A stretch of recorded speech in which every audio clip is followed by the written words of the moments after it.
Hola, ¿qué tal? Muy buenos días. Yo soy Kimberly Armengol. Bienvenidos a Punto y Coma. Fíjense que en 2018 en Barcelona surge una iniciativa de protección internacional enfocada en dar refugio a periodistas mexicanos que se encuentran en peligro por amenazas de bandas del narcotráfico, por autoridades. Hoy vamos a ver de qué se trata, cómo llegar con ellos, cómo contactarlos. Acompáñanos. Taula per Mexic surgió en 2016 con el objetivo de unir los esfuerzos de personas e instituciones interesadas en la promoción y la defensa de los derechos humanos en México y comprometidas en la lucha contra las diversas manifestaciones de injusticia social que imperan en el país, como son la violencia, corrupción, impunidad, exclusión social, entre otras.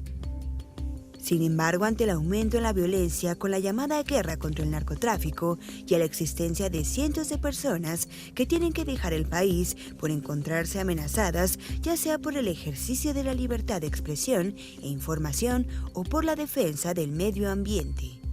La organización Taula per Mexic decidió brindar su apoyo y desde hace 2 años ha acogido a periodistas y comunicadores que corren peligro en Barcelona, proporcionándoles desde apoyo legal, así como alojamiento, manutención, apoyo psicosocial y sanitario.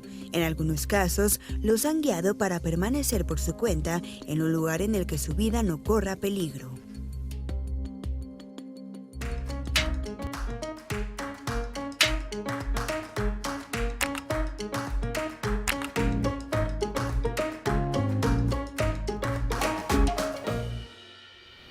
Hola, ¿qué tal? ¿Cómo están? Soy Fabiola Guarneros, me da muchísimo gusto saludarlos en este martes. ¿Cómo estás, mi querida Kimberly? ¿Siempre contenta tú? También, y con este tema tan interesante. Tan lastimoso, ¿no? Y lastimoso y de una cruda realidad, pero donde también hay iniciativas que nos dan una esperanza y nos dicen no tenemos por qué guardar silencio. Para eso nos acompaña Arturo Landeros, representante de Taula por México. Muchísimo gusto. Bienvenido a este programa. Muchas gracias Fabiola, muchas gracias Kim. Aquí estamos. Pues empezar, Kim nos daba ya un preámbulo en la presentación de estas iniciativas para periodistas mexicanos que de repente tienen que huir porque las condiciones en el país para ejercer esta profesión pues no son las adecuadas y además hay mucha inseguridad, está en riesgo su vida, la de sus familias, simplemente por hacer este oficio, ¿no? Así es, pues sí, lastimosamente México es el segundo país más peligroso para ejercer el periodismo, ¿no? Después de países como Siria, países que están en guerra, ¿no? O Afganistán, por ejemplo, ¿no? También, entonces, claro, para ser un país que en principio se encuentra, bueno, bajo unos marcos democráticos, pues tenemos altas tasas, ¿no? De asesinatos de periodistas. Sí. Sí. ¿Cómo surgen? Claro, bueno, ¿Cómo surgen y por qué en Barcelona? ¿Y por qué en Barcelona? Exacto, sí. Bueno, esta es una iniciativa en realidad del Ayuntamiento de Barcelona, que de alguna manera también se ha acercado a la comunidad de migrante, de mexicanos, mexicanas allá, y nos ha propuesto, bueno, muy preocupados ellos por lo que está pasando en México, pues tener una propuesta, ¿no? Digamos, proactiva para poner su granito de arena en lo que ellos llaman justicia global, ¿no? Entonces, bueno, como los derechos humanos, al final de cuentas, es una cuestión que involucra a todos los gobiernos que han firmado los instrumentos internacionales de Naciones Unidas, bueno, pues ellos pues activan de esta forma, ¿no? Con este programa. Pero ¿por qué surge la iniciativa? Porque empezaron a ver muchos periodistas mexicanos llegando a España, a Barcelona, porque había muchos mexicanos llegando allá. De hecho, también hubo un gran movimiento de ya no más migrantes porque estaban saturando Barcelona. Bueno, ¿Cómo fue? ¿Cómo empezó esta inquietud? De hecho, la solidaridad, digamos, internacional y sobre todo desde la ciudad de Barcelona con México tiene mucho tiempo atrás, ¿no? Tiene desde el apoyo que hubo a las comunidades en Chiapas, tiene que ver con el seguimiento que hubo, por ejemplo, al movimiento de Javier Sicilia, ¿no? El 132, por ejemplo, Barcelona es una ciudad que ha sido como muy atractiva para estudiantes, ¿no? Que van, ¿no? Desde México para allá. Entonces hubo una réplica, un espejo con lo que pasaba en México, pues allá se organizó también el movimiento 132. Después con Ayotzinapa, pues fue un movimiento que llamó mucho la atención, ¿no? Lo que pasó, o sea, las autoridades, yo creo que también tiene mucho su inicio en los hechos de septiembre del 2014, cuando lo de Iguala, pues claro, ¿no? O sea, empezaron a preguntar allá qué ha pasado, ¿no? Sobre todo porque, y fue muy curioso, empató con movimientos estudiantiles que entonces estaban también muy activos, ¿no? En el resto de España, pero también en Barcelona, en Cataluña. Y claro, entonces hubo una vinculación con la situación de los estudiantes normalistas. Entonces, bueno, empezaron a preguntar, vino de los estudiantes, claro, la comunidad mexicana en Barcelona, salimos a las calles, a las plazas, también a demandar, pues bueno, que se hiciera algo, ¿no? A demandar al gobierno mexicano a que tomara cartas en el asunto. Y bueno, pues de repente cuando volteamos, había estudiantes, había sindicatos, había organizaciones de maestros, iban acompañando, entonces las concentraciones que hacíamos en las plazas de Cataluña, pues eran, pues no sé, o sea, unos buenos miles de personas ahí, que fuimos los primeros sorprendidos, ¿no? Porque la gente se está solidarizando y vamos descubriendo que hay mucho interés de lo que va pasando en México también, ¿no? En 2006, por ejemplo, con lo de Oaxaca, ¿no? También con lo que pasó en Atenco, ¿no? Entonces hay muchas redes así, no necesariamente de la comunidad mexicana, que al final somos pocas personas, ¿no? O sea, relativamente entre la comunidad migrante internacional somos muy pocos. En España yo creo que no pasaremos de los 20,000, ¿no? Cuando estamos hablando de comunidades de 300,000 personas, ¿no? Allá. Entonces, bueno, pues sí fue como de una forma natural decir algo hay que hacer. Y tuvimos un momento muy clave cuando el asesinato de Rubén Espinosa, el fotoperiodista, y de las otras 4 mujeres en la colonia Narvarte. Y creo que fue un momento así también que nos dijo, ya, es el momento de tomar cartas en el asunto. Y sobre todo porque teníamos, bueno, por quienes somos, teníamos vinculación más con los periodistas, ¿no? Y eso, entonces dijimos, bueno, ¿qué podemos hacer? Pues bueno, un espacio de refugio, un espacio de respiro. O sea, era una cuestión como que vengan, que estén un tiempo, y aquí, bueno, pues podemos como un poco tener apoyo psicológico, acompañamiento psicosocial, ¿no? Hacer ver también su caso, darle una proyección internacional a lo que está pasando con los periodistas. Y estábamos en ese momento cuando empatamos con el ayuntamiento, ¿no? Que fue los que dijeron, bueno, si ustedes tienen esta idea, los apoyamos. El ayuntamiento lo patrocina, digamos. Así es. Bueno, de hecho, pasó de ser una iniciativa nuestra a ser ya un programa municipal, es decir, o sea, es parte de la Dirección de Justicia Global y Cooperación Internacional del Ayuntamiento de Barcelona, y nosotros llevamos la gestión. Es decir, o sea, un poco como el puente entre las organizaciones de periodistas, los y las periodistas en México, y el ayuntamiento. ¿Cómo escogen a los periodistas? ¿Cuántos han sido beneficiados hasta este momento? Así es, hasta el momento van 7 periodistas que han estado. Bueno, dentro de la Taula per Mexic, la Mesa por México, que es la asociación en la cual nosotros nos encontramos gestionando esto, tenemos el programa para periodistas con el ayuntamiento y un programa para personas defensoras de derechos humanos, ¿no? Con el gobierno catalán.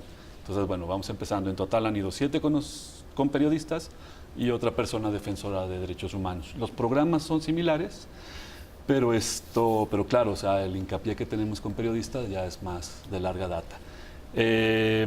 Hacemos una convocatoria, bueno, hacemos 2 convocatorias anuales, ¿no? La idea es que están 6 meses en Barcelona, y bueno, básicamente con quien trabajamos es con las organizaciones de periodistas, ¿no? Como pueden ser Artículo 19, la Red de Periodistas de a Pie, Comunicación e Información de la Mujer AC, CIMAC, otras organizaciones también a nivel más local, en Guerrero o en Sinaloa, por ejemplo, que esto es bien interesante porque a la fecha han venido 2 periodistas de Guerrero, 2 de Sinaloa, 1 de Tamaulipas.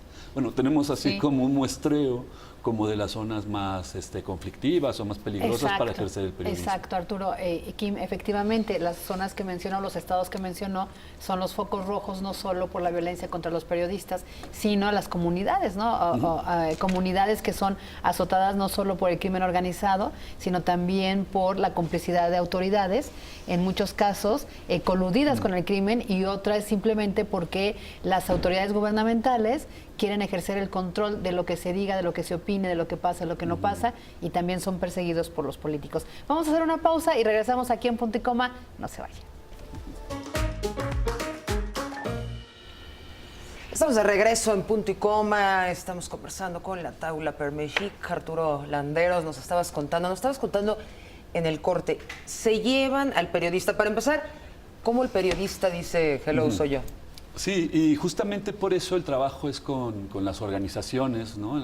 Que de alguna manera, las organizaciones en México que están más al tanto de los casos de las personas, ¿no? Periodistas son quienes, ante la convocatoria que hacemos, pues proponen candidaturas, ¿no? Entonces, bueno... Porque no faltan casos. O sea, más bien les deben faltar lugares a ustedes, ¿no? Pues es curioso porque no es tan sencillo también que la gente decida entrar a un programa de extracción, ¿no? Porque hay vinculaciones más con familiares o con el trabajo que se está haciendo, ¿no? Entonces también es como un programa preventivo más bien así, o sea, tratar de que no se lleguen a momentos más delicados, ¿no? Ante las amenazas, porque claro, también la amenaza puede ser muy sutil, pero los efectos que provoca pueden ser muy tremendos, ¿no? Para la persona. O sea, hay gente que a lo mejor tiene como más herramientas para resistir a un mensaje que le llega anónimo vía Twitter, pero hay gente que a lo mejor con ese mismo mensaje dice, no, yo ya. Entonces son las organizaciones las que evalúan también la pertinencia, ¿no? De que alguien salga del país. Y también, por ejemplo, trabajamos con alguna otra organización, ¿no? Una de acompañamiento psicosocial, Aluna se llama, Aluna Acompañamiento Psicosocial, que son quienes hacen esta valoración también, ¿no? O sea, porque para nosotros también es importante que la persona que vaya, pues realmente le sirva el programa, ¿no? O sea, hay gente que está pasando por situaciones muy graves, ¿no? Que han destructurado pues, su cotidiano y claro, a lo mejor terminamos haciéndoles más un mal, ¿no? que un bien estando fuera del país y bueno, no sé, ¿no? Aunque nosotros también cubrimos en nuestro programa durante los 6 meses, trabajamos 3 áreas estratégicas, como es el área psicosocial, ¿no? De acompañamiento psicosocial y también psicoterapéutico. Trabajamos otra área también de formación, ¿no? Bueno, con cursos, también de ocupabilidad, porque luego el tiempo libre, por ejemplo, puede ser una gran carga, ¿no? Para gente que dice, bueno, ¿y ahora qué hago, no? Sí. Estoy en una ciudad y aunque sola, ¿no? Sí, y aunque tratamos de fomentar mucho la autonomía de las personas, y bueno, es verdad, somos un grupo también un poco grande, ¿no? De gente voluntaria que está con nosotros, pero la gente también la aterra, ¿no? No tener, ¿no? Entonces, bueno, tenemos programas también para el tiempo libre, ¿no? Para la ocupabilidad. Y la tercera área es la de incidencia política, que le llamamos, ¿no? Que es básicamente, pues bueno, buscar espacios donde se pueda transmitir, ¿no? El mensaje de lo que está pasando, ¿no? Con la libertad de expresión y de información, ¿no? En el país. Arturo, ¿qué pasa, por ejemplo, los que tienen familia? ¿Ellos viajan solos y la familia se queda acá? Así es. Ese es parte del asunto que con el Ayuntamiento de Barcelona, bueno, estamos trabajando porque es complicado también, ¿no? Sí, o sea, mover familias, sobre todo cuando la intención es también que los periodistas de alguna manera puedan tener este espacio, este lapsus, ¿no? De seguridad y de tiempo, pues claro, tenemos que también garantizar que la familia quede como tranquila. Ese es el papel de las organizaciones o papel también del mecanismo de protección federal, ¿no? Si están las personas en este mecanismo, también de salvaguardar a las familias, ¿no? ¿Y reciben una ayuda o no? Sí. Si dependían, por ejemplo, económicamente de este periodista que tiene que pues, salir de su país para resguardar su vida y deja a la familia, y si la familia dependía, ¿qué pasa con esa familia? Claro, allá tienen también, tienen un dinero, ¿no? Como una beca. Una beca, digamos, ¿no? O sea, claro, nosotros garantizamos tanto la vivienda donde se van a quedar, un piso de seguridad, digamos, transporte, comunicación y, bueno, una cantidad que, pues bueno, sirve tanto para su manutención en Barcelona como, por ejemplo, en el caso de los familiares y tal, ¿no? Entonces, bueno, pues tratamos como de garantizar el mayor de los conforts, ¿no? Y esto creo que más o menos lo podemos cubrir, aunque también es cierto que trabajando con las organizaciones, bueno, pues son las que se quedan un poco a cargo. Claro, ¿no? sí. ¿Cómo se quedan a cargo? Cuando llega la persona, ¿la organización es la que se encarga de lo que necesita o cómo funciona? Claro, en cuanto a los familiares que se quedan acá, que también es importante decirlo, nosotros de alguna manera también creo que solo hemos tenido a 2 personas que tenían familia, ¿no? Menores, ¿no? Sí. Entonces, bueno, ahí pues sí ha habido acuerdos familiares, me voy y bueno, pues acá se queda a cargo el menor, ¿no? Cuando estamos allá, bueno, pues sí tratamos de ayudar en lo que se pueda también en cuanto a la carga familiar, pero bueno, o sea, todo para que la persona pues pueda estar como de la mejor manera, ¿no? Relajado, también para repensar un poco en cómo al retornar ejercer el oficio periodístico, pero con seguridad, ¿no? Entonces, bueno, tenemos un acuerdo con la Universidad Autónoma de Barcelona, ¿no? Con la Facultad de Comunicación y Periodismo de la Autónoma de Barcelona, que nos ayuda mucho como a trabajar con los periodistas a reorientar, ¿no? Sobre todo en el lenguaje, en lo que ellos llaman periodismo de paz, pues como para tratar de seguir ejerciendo, pero en términos de seguridad, ¿no? Claro. ¿Cómo funciona eso, periodismo de paz? Sí, pues de alguna manera también tiene que ver como la forma en que se dan las noticias, o escribes o redactas, ¿no? Cómo contribuyes a crear un ambiente también más de concordia, ¿no? Que de enfrentamiento. Porque tenemos casos en los cuales también ciertos periodistas han sido amenazados por la manera en que han escrito alguna nota, en que a lo mejor dos grupos del crimen organizado, bueno, pues es como, a veces parece que utilizan los medios como para mandar mensajes, claro, ¿no? Exacto. Y a veces según el mensaje o la redacción que haya hecho un periodista, pues parece que está de uno o de otro lado, ¿no? Aunque el periodista, desde luego, o sea, se mantiene lo más objetivo posible, ¿no? Pero entonces son mensajes que decir, bueno, verifiquemos, ¿no? Entonces, ¿cómo se hace esta nota para que entonces pues no te pongas en peligro tú, pero tampoco crees un conflicto mayor, ¿no? Y no te conviertas en el vocero de cualquier grupo criminal. Y no terminas pareciendo el vocero, ¿no? Por ejemplo, es decir, no es lo mismo en Excelsior, en el periódico, se utiliza mucho esa línea editorial de que las narcomantas no se publica el texto de las narcomantas, justamente, ¿no? Porque lo que harías es difundir el mensaje o la amenaza de un grupo criminal que quiere intimidar a un sector de la población.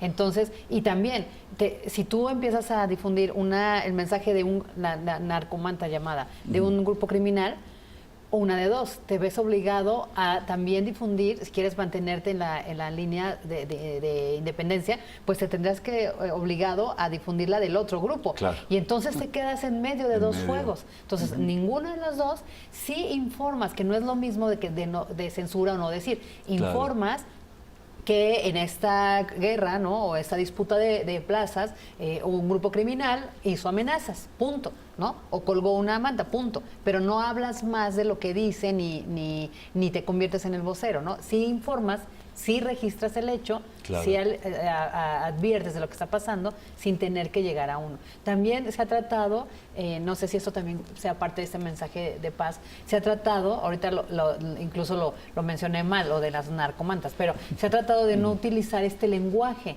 que los propios grupos criminales utilizan, ¿no? Como levantones, como ejecuciones, como que dejar de utilizar ese lenguaje que le da incluso identidad y poder a estos grupos criminales, ¿no, Arturo? Y es muy complicado porque también, claro, o sea, yo creo que muchas de las cosas que están pasando en México son como sui generis, ¿no? En el sentido también de que no hay comparación con otras situaciones a nivel mundial, ¿no? Claro, aquí ha habido, por ejemplo, pues sí, algunos medios que han dicho, bueno, díganos qué quieren que publiquemos y que no, sí, ¿no? Sobre todo medios locales, ¿no? Medios locales, sí, que es con los que más trabajamos, desde luego, ¿no? Sí, y en ese sentido, por ejemplo, bueno, también no es lo mismo reporterear en Guerrero que en Culiacán, por ejemplo, ¿no? Y además, o sea, también parte del periodismo de paz tiene que ver con la capacidad de análisis de la coyuntura específica que se está viviendo, ¿no? Porque, bueno, tú puedes estar como en una situación en la que piensas que bueno, es normal, quiero decir, o sea, no tienes por qué tomar seguridades más específicas, pero resulta que pues de repente está habiendo un conflicto entre dos grupos y si no son atentos, ¿no? a lo que está pasando, puedes verte envuelto en ello, ¿no? Entonces un segundo, vamos a seguir hablando de este tema, vamos a hacer una pausa, no le cambie, estamos en Punto y Coma. Estamos platicando con Arturo Landeros, representante de Tabla Permex o la Mesa por México, y de esta grupo que ayuda a los periodistas mexicanos allá en Barcelona, porque tienen que huir literalmente de nuestro país por las condiciones de inseguridad, de violencia, de miedo, son amenazados. Y estábamos platicando en el corte del clima de inseguridad y antes de irnos de estos lenguajes que tratamos de evitar en este grupo editorial, precisamente para no convertirnos en voceros del crimen organizado, pero también protegernos y proteger a las comunidades.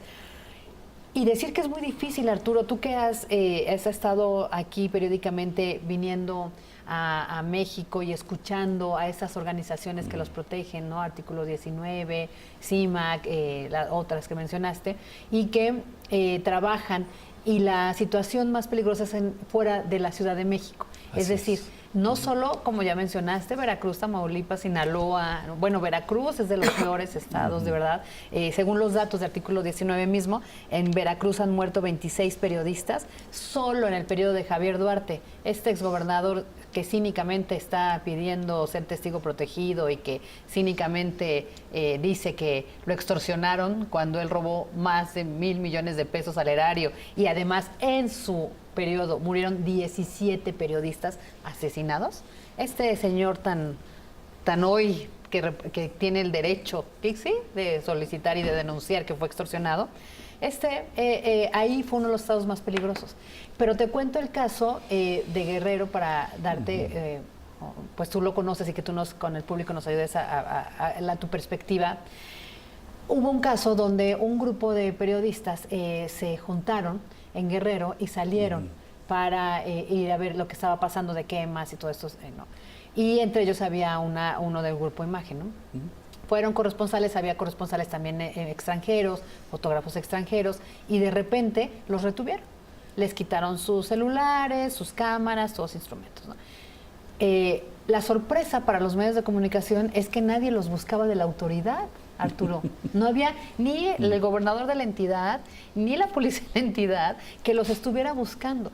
Todo fue porque efectivamente ellos tienen que comunicarse a sus redacciones para decir lo que están mandando, enviando, porque se envían los adelantos de información, trabaja sobre esa materia prima, y simple y sencillamente no había comunicación. Entonces en las redacciones se empezaron a preocupar, empezaron a contactar a otros compañeros dijeron, no, sí, es que salieron en grupo, fueron tantos, se iban en caravana, no han regresado. Y todo, digamos, el protocolo para buscarlos fue entre periodistas y otros periodistas de Guerrero que salieron a buscarlos.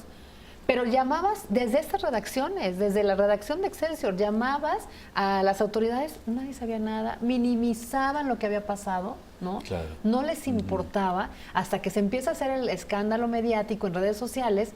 Va otro grupo de periodistas, finalmente horas más noches, los liberan, les quitaron celulares y todo eso. Bueno, la preocupación, cada quien, pues según hay protocolos en las redacciones para estos temas, cada quien va tratando de hacer todo esto que quede, pues cómo te ayudamos, hacemos la denuncia, vente para México, o sea, ¿qué hacemos, no? Y decían, no, porque yo vivo en Chilpancingo, mi familia está ahí, nos quitaron los celulares, saben en dónde trabajamos. Claro. Si yo hago una denuncia o me voy de ahí, me va peor. Y ni siquiera confías en las autoridades. No, o sea, si las autoridades ni siquiera se dignaron a buscarlos, ¿no? Entonces, como este caso que afortunadamente no pasó a mayores, pues hay muchos y se repiten en el interior de la República Mexicana todos los días, Arturo. Sí, pues Javier Valdés, que desgraciadamente fue asesinado ya hace 3 años, en mayo de 2017 en Culiacán, pues decía que los periodistas están solos, ¿no? Que él también veía ante esta gran situación, bueno, pues, o sea, la falta de apoyos y de seguridad, ¿no?, que tienen. O sea, bueno, están atravesados por muchas violencias e inseguridades, entre ellas la precariedad laboral, la seguridad desde sus medios y redacciones, ¿no? Cuando vamos, por ejemplo, lo que decíamos de trabajar con los medios más, o con los periodistas sobre todo, ¿no?, en las regiones más periféricas del país, que es el objetivo también del programa, ¿no? O sea, que las personas que de alguna manera, bueno, es decir, dependiendo también del periodista donde se encuentre, pues no es lo mismo la Ciudad de México que la Costa Chica de Guerrero, por ejemplo, ¿no? Entonces, tratamos de fortalecer justamente a aquella periodista que se encuentra en esa situación, y bueno, pues también en el programa pues ofrecer herramientas también, tanto técnicas del periodismo del oficio, ¿no?, como estas, pero también, por ejemplo, que puedan convivir con periodistas, en este caso catalanes, ¿no? Tenemos también ahí un acuerdo con el Colegio de Periodistas de Cataluña para intercambiar experiencias, ¿no?, de cómo trabajar en seguridad. Ahora es diferente porque, claro, nosotros de alguna manera también tenemos el contacto a través del Colegio de Periodistas con algunos reporteros o bueno, periodistas que han trabajado como corresponsales de guerra, incluso en Siria. Pero dicen que lo que pasa en México es como muy diferente, ¿no? Sí, porque, sí. porque claro, tú vas a donde esté la guerra y vuelves, ¿no? Sí, sí, sí. Pero es que los periodistas acá están en la guerra. Exacto. Y la guerra se la llevan a la casa. Bueno, la guerra, la violencia, la situación que se está viviendo en el país, ¿no? En todo caso, es a veces como poco transferible, ¿no? Un corresponsal de guerra efectivamente es eso, un Claro. corresponsal de guerra. Va, se acerca lo más que puede al frente y reporta lo que está pasando. Aquí muchos de los periodistas de estas regiones apartadas son parte de la guerra, son las víctimas o son los enemigos o son los contrarios.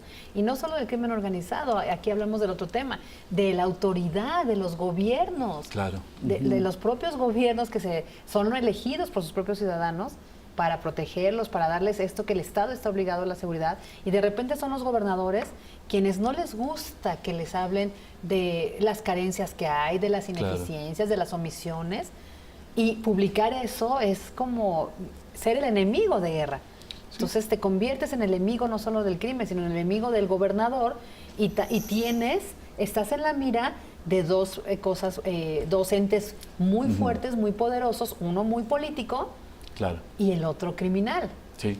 Y a veces pasa que también las amenazas pueden venir justamente de un funcionario, que ya ni siquiera es el alcalde de un municipio remoto, sino un funcionario que han denunciado porque hay un bache en la calle, cuando había recursos para taparlo, ¿no? Claro. Y entonces a ese nivel estamos, ¿no? Sí. Que es muy complicado también.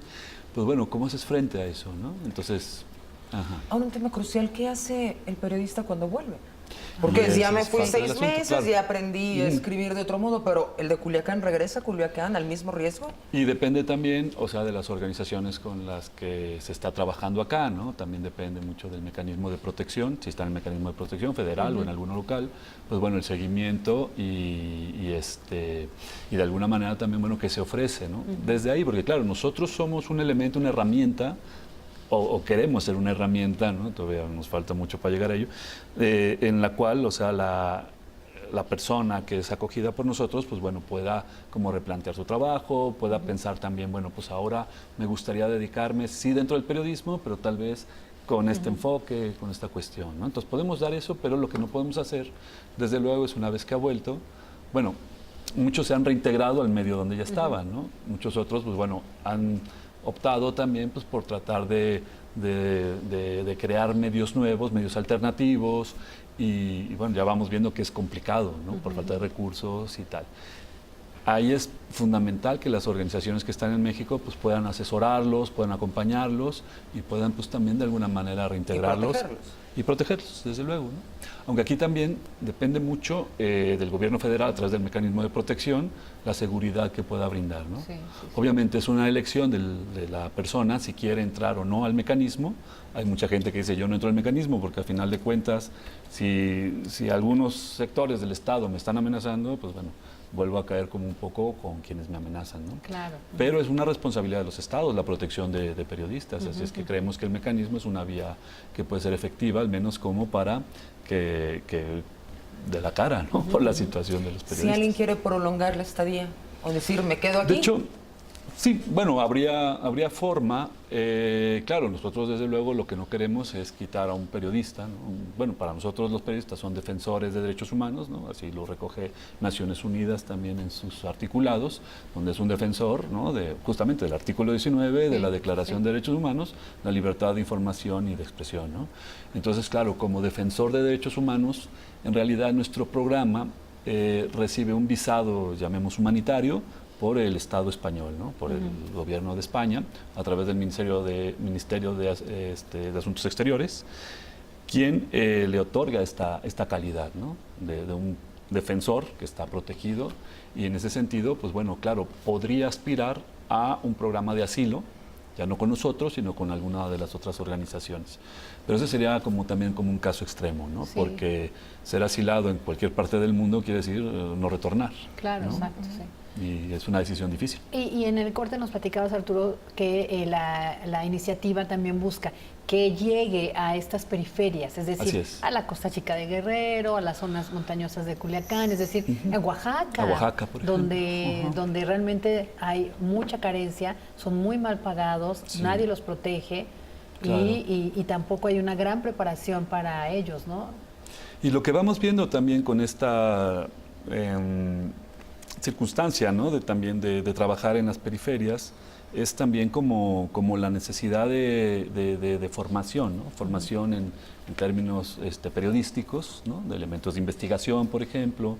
Entonces yo creo que eso también es una buena oportunidad para tener este espacio en esta convivencia que tenemos con periodistas catalanes y los espacios formativos que podemos ofrecer, justamente para regresar con mayor herramientas también para ejercer, ¿no? El periodismo a través de la investigación, a través de fuentes documentales, a través del lenguaje, ¿no? Y sobre todo porque, bueno, a nosotros y nosotras nos acompañan también periodistas en México, pues también con mucho prestigio, ¿no? Entonces, bueno, es crear esta red, ¿no? Sí. México-Cataluña, México-Barcelona, con periodistas de ambos lados, pero también en México, bueno, pues periodistas que ya de alguna manera tienen una trayectoria, con periodistas que van empezando, muy nobles y que curiosamente están siendo amenazados también, ¿no? Sí. Ahorita otra cosa es un poco el llamado, ¿no? A las autoridades de México, que además de proporcionar esa seguridad, ese acompañamiento, es decir, llegar a la justicia, porque uno de los grandes problemas que hay en nuestro país y que alicienta toda esta criminalidad es la impunidad. Sí. De la mayoría de los casos de asesinatos de compañeros periodistas, no hay nadie que esté pagando. Realmente, de repente detienen a uno, de repente a otro, anuncian, pero no hay una explicación de qué fue lo que pasó, quiénes son los autores intelectuales, nada de eso. En el caso de Javier Valdés no sabemos nada, todavía ni sabremos, ¿no? Queda muy claro que sí es uno de los muchos de los casos en donde fue su actividad profesional el que lo llevó a la muerte. Ahí está documentado, ¿no? No sabes qué grupo criminal o no sabes si fue una autoridad. En el caso de otros periodistas también en Veracruz, en Chiapas, en Sinaloa, en Oaxaca mismo, son por la profesión, ¿no? Que esa es otra cosa. A veces la autoridad en México, lamentablemente, su primer reacción es ligar, para no hacer una gran investigación, es ligarlos a un grupo criminal, como descalificar. Sí, ¿no? sí. Y eso lo vivimos mucho también, ¿no? Porque es verdad también lo que mencionan, o sea, los grados de impunidad, ya algunas organizaciones como Reporteros Sin Fronteras, Artículo 19, pues lo ponen por arriba del 99%, ¿no? De impunidad, que no se queda abajo, ¿no? Y estos casos incluso emblemáticos, ¿no? Que han tenido, pues han sido verdaderamente escándalos internacionales, lo de Javier Valdés, lo de Miroslava Brecht, ¿no? Sí. Entonces, bueno, y ahí está, y con Javier, bueno, hay creo 3 personas detenidas, pero no se sabe más allá, ni los intelectuales, ni nada. Entonces, bueno, hay cuestiones ahí que pues verdaderamente no sabremos qué desarrollo tendrán. Pasa esto con ellos, que no pasará también con los periodistas, por ejemplo, que han asesinado, bueno, mismo Guerrero, mismo Tamaulipas, ¿no? Que han sido así como casos que quedan muy ocultos. Sí, ¿no? Los de Veracruz. Los de Veracruz, desde luego. Entonces son un conteo que como que ahí va quedando, ¿no? Y que hemos sabido también de redacciones que han sido rafagueadas, ¿no? También. Que han sido saqueadas, cuando no hay balazos, sí hay saqueo, ¿no? Revuelven todo, que son finalmente amenazas, ¿no? Y que a veces ni siquiera sabemos si vienen del crimen organizado o, vuelvo a repetir, de la autoridad. O de la autoridad, claro. De la policía coludida, de la policía ministerial también. Sí, y a veces es como esta cuestión como más preocupante, ¿no? Porque es muy curioso que a veces parece que como con el crimen organizado, a veces pueden quedar algunas reglas como más claras. No te metas aquí, no tal. Y a veces incluso, dependiendo de dónde esté, si estás como en un enfrentamiento entre 2 facciones, digamos, el crimen organizado, pues si tú estás de una, la otra te protege tal vez, aún sin quererlo, ¿no? Porque estás en una... Pero si de repente es el gobierno de un estado, pues ahí no hay donde esconderse, ¿no? Lo único es salirse de esa situación. Entonces, bueno, depende del nivel de amenaza, pues bueno, claro, ¿qué haces, no? Sí.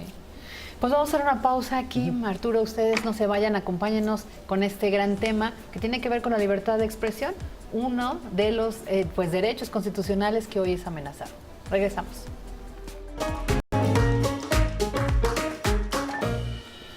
Y estamos de regreso casi en la fase final de nuestro programa. En el corte, Fabi estaba conversando con Arturo acerca de este libro que presentaron, El silencio no es opción. Cuéntanos.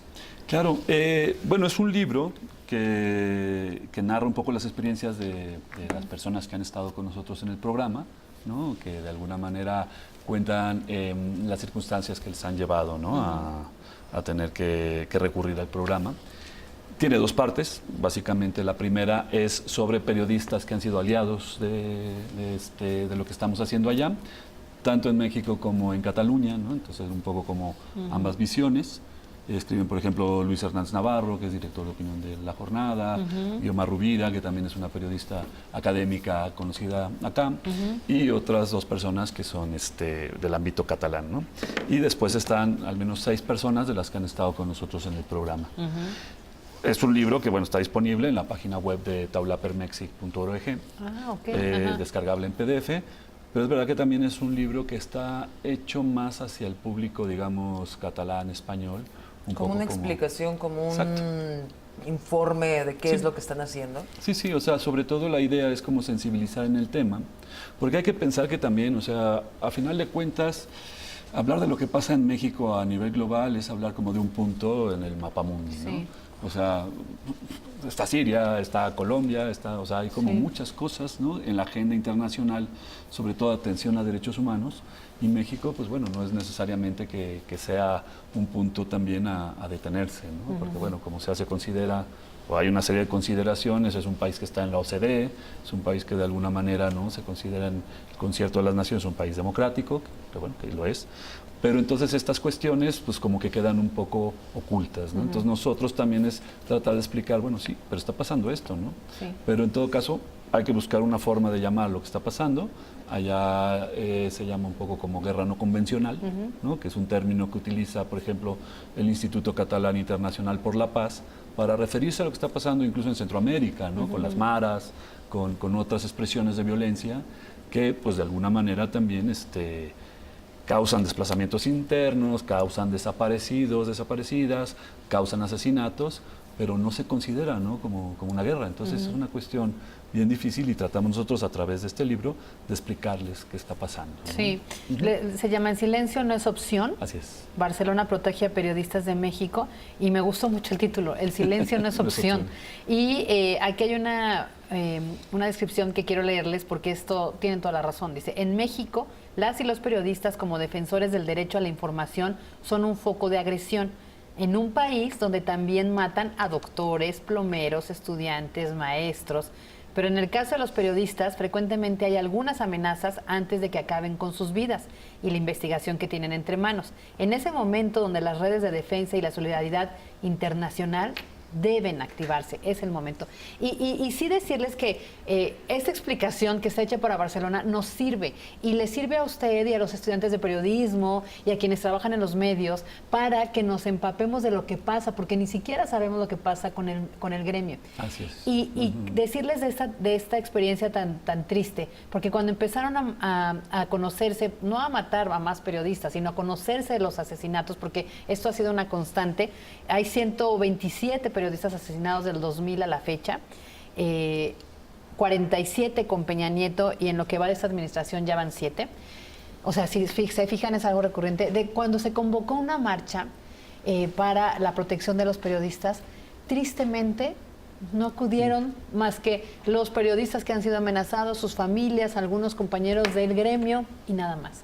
Y ahí también vimos cómo el propio gremio, la misma autoridad, se ha encargado de desprestigiar a los propios periodistas, no a crear este ambiente es decir, hay una marcha contra estudiantes, no hay solidaridad. Y todo el mundo se vuelve. Hay una marcha contra estas chicas o chicos o los feminicidios, y las marchas blancas, las marchas grandes, ¿no?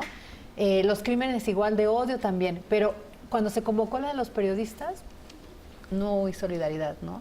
Y como que no hay conciencia de que el trabajo de un periodista es muy importante. Claro. Es la persona que está entre el hecho y usted. Está ahí en medio y está ahí para contarle lo que está pasando, ¿no? Ya sea en una guerra, en un desastre natural, en una situación del sismo.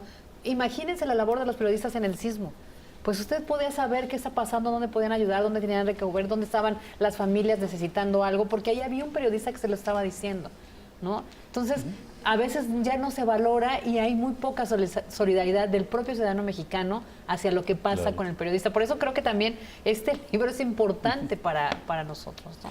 Sí, no, y de hecho es que el periodismo habla mucho de la calidad y la salud democrática de un país, ¿no? Exacto. A final de cuentas, o sea, todo pueblo, toda sociedad necesita también esa información para tomar decisiones, ¿no? Y es verdad que vivimos momentos muy complicados para el periodismo, ¿no? Desde una perspectiva económica, Sí. pero también bueno, por ejemplo, de fake news, ¿no? De cuestiones que de alguna manera, pues también ahora somos una sociedad digamos, como muy informada, pero bueno, no hablamos mucho de la calidad de la información que nos llega, ¿no? Claro, sí. Porque al sí, final sí. de cuentas, pues sí, o sea, necesitamos un periodismo que también, o sea, sea contrastable, ¿no? Que de alguna manera también, bueno, tenga fuentes sólidas, y de ese hay mucho y muy bueno en México, y hay muchos ejemplos de lo que se ha hecho. Pero sí, desgraciadamente creo que no es algo que esté muy valorado por la sociedad mexicana y por la sociedad mundial internacional también, ¿no? Porque bueno, podríamos hablar también de mismo España, ¿no? Que también tiene sus crisis en cuanto a los medios de comunicación, pero específicamente en México, pues claro, es que pasa lo que tú decías, que parece que criminalizan al periodista por su labor, ¿no? Porque entonces si lo matan, algo estaba haciendo, ¿no? Claro, o estaba exacto, vinculado a tal. sí. ¿Cuánta es la capacidad que tienen ustedes para recibir? O sea, por semestre, Claro. ¿cuánta gente pueden recibir? ¿Y cómo es el cotidiano de estas personas? Perfecto, sí. Nosotros recibimos a 2 personas, ¿no? Dos personas por semestre. por semestre, es decir, 4 al año, ¿no? Que es también una... bueno, claro, nosotros estamos ajustando, ¿no? Cotidianamente, es decir, o sea, cada que se va para allá, tanto la duración como la estancia, ¿no? Entonces, bueno, aparte de estos ejes que hablábamos, ¿no? De este acompañamiento psicosocial y psicoterapéutico, también la cuestión de la formación, el tiempo libre y la incidencia política, pues en el día a día pues tratamos también de que la persona que va gane en autonomía, ¿no? Gane en autonomía y que gane también como en poder tener ese tiempo para ver cómo reenfocar, ¿no? Lo que está haciendo, también... porque tiene mucho de vocacional a veces, ¿no? Sí. El periodismo. O sea, nos ha pasado que ha llegado algún periodista que ha cubierto movimientos sociales, no sé, en Guerrero, por ejemplo, dice, no, es que yo ya me voy a salir de esto y me voy a dedicar a reportear deportes, ¿no? O sociales, tal vez, o sea, bueno, sin menospreciar ni nada, desde luego, pero es alguien que se ha formado ya durante mucho tiempo para un tipo de periodismo y de repente, bueno, estaba en esta situación y al momento de decir, dice, pues no, sí, vuelvo a lo que estaba haciendo, Claro, ¿no? sí. Vuelvo a lo que estaba haciendo porque nadie me va a quitar el derecho que yo tengo, ¿no? A seguir trabajando en los temas que me interesan Claro. y que veo útiles a la sociedad. Ahorita vamos a hablar del día a día y de los gastos, pero vamos a hacer una pausa. Antes, no le cambie. Regresamos con esta iniciativa de la Mesa por México con Arturo Landeros, representante, y ya nos decías un poco cómo es el mecanismo. Hay 2 por semestre, Así es. 4, y pues el tema de se acercan primero a una organización aquí en Así es. México y ellos los llevan con ustedes. Sí, efectivamente, nosotros cuando hacemos la convocatoria, la enviamos a estas organizaciones en México y ellos son quienes de alguna manera la distribuyen. Bueno, es que hay también, cada organización trabaja de forma diferente, ¿no? Sí. Hay quien la distribuye entre la gente que está en su radar, Sí. hay quien decide, pues mira, en este caso que estamos acompañando, este es el que tiene que ir, entonces, bueno, puede que una organización mande 5 solicitudes y otra una sola, ¿no? Y ustedes ya evalúan. Nosotros tenemos un comité de selección donde está el Ayuntamiento de Barcelona, entonces nosotros hacemos como la parte más técnica, que es decir, o sea, este es el caso con, digamos, con pruebas de los trabajos que han hecho y, bueno, si es el caso de que estén en un mecanismo o algo así, el aval, ¿no? de la organización. ¿Todos los gastos los cubren desde el pasaje aéreo, Sí. dinero para gastar allá, doctor, todo? De hecho, hasta los gastos de visado, ¿no? Porque, claro, en todo caso aquí también tienen que hacer bueno, el visado lo otorga el Ministerio de Asuntos Exteriores y a través del Consulado Español en México, pues se lleva ya físicamente el Sí. visado. El visado tiene unas tasas, hay gastos de desplazamiento interno, ¿no? Si alguien viene de no sé dónde, de Chihuahua, Sí, ajá. y tiene que hacerlo al Consulado en Monterrey o a Guadalajara o a Todo México. eso lo cubren. Eso lo cubrimos, ¿no? Ok. Claro, es como la fase previa, como bien decías, ¿no? El viaje, el avión, la estancia,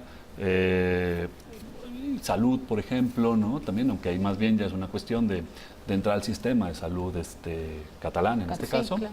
Y claro, ya el retorno, pues bueno, básicamente el vuelo de retorno, ¿no? Sí. Porque para nosotros, aunque, por ejemplo, estoy aquí también visitando a las personas que han ido, incluso quien ha ido hace un año, pero ya hacemos un seguimiento ya sin tanto...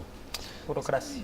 O sin estar implicados tan a fondo, ¿no? Como Sí. lo podemos estar previo, porque ahí le corresponde a las organizaciones ese seguimiento, ¿no? Ok, pero tú, por ejemplo, estás ahora, nos Sí. visitas en México para dar ese seguimiento. Tú vienes una vez al año. Claro, lo que pasa es que con nosotros sí el radar queda también en cuanto a que si la persona vuelve a estar en un momento de amenaza o una situación, claro, todas aquellas personas con las que hemos hecho esta incidencia, ¿no? Empezando por el Ayuntamiento de Barcelona, pues bueno, están en la posición de decir, ¿qué pasa, no? O sea, nosotros queremos saber qué está ocurriendo con esta persona, ¿no? Sí. Ahora, ¿no te sucede que alguien llegue y dice al mes, no me gusta estar aquí, ya me quiero ir? Podría ser, sí. No nos ha ocurrido, pero en cualquier momento, claro, o sea, es Es que depende mucho este acompañamiento psicológico que Sí. dan, ¿no? Eso creo que es la clave, ¿no? Y ahí le has dado al punto. Sí. Es muy complicado porque justamente no es que los periodistas y en general los defensores, las defensoras de derechos humanos estén acostumbrados, ¿no? a tener un espacio terapéutico, ¿no? Y los periodistas además, sobre todo ellos, tienen como una disposición muy, a veces llamamos kamikaze, ¿no? Ajá, ante sí, las sí, situaciones, ¿no? Sí. A veces, por ejemplo, han sufrido una amenaza en la Sierra de Guerrero, bajan y dicen, pues ahora voy a regresar, ¿no? Porque Sí. no me van a echar Sí. de ahí. Pues no, pues un momento también, o sea, porque eso que decíamos, por ejemplo, con los corresponsales de guerra, claro que en algún momento nos han dicho acá expertos que dicen, es que ya no es un estrés postraumático como si fuera corresponsal de guerra, sino como soldado, ¿no? Como soldado en una guerra. Entonces, bueno, claro, evidentemente hay cuestiones a tratar ahí que en algunos casos se están tratando, pero en la mayoría no, ¿no?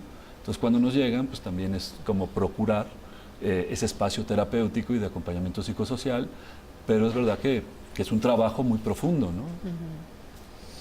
Pues ya llegamos al final del programa, Arturo, se nos acabó. Yo creo que es un Muchísimas tema muy gracias. rico, muy amplio, muy interesante Ajá. y lastimoso, como dijo Kim. Muchísimas gracias, Gracias, Kim. gracias, Fabi. Arturo Gracias. Landeros, Gracias, representante Fabiola. de la Gracias, Mesa Kim. por México, Teula por Mexic. Y quédese en la programación de Excelsior Televisión con Martín Espinosa y Atalo Matato. Buenas tardes. O día.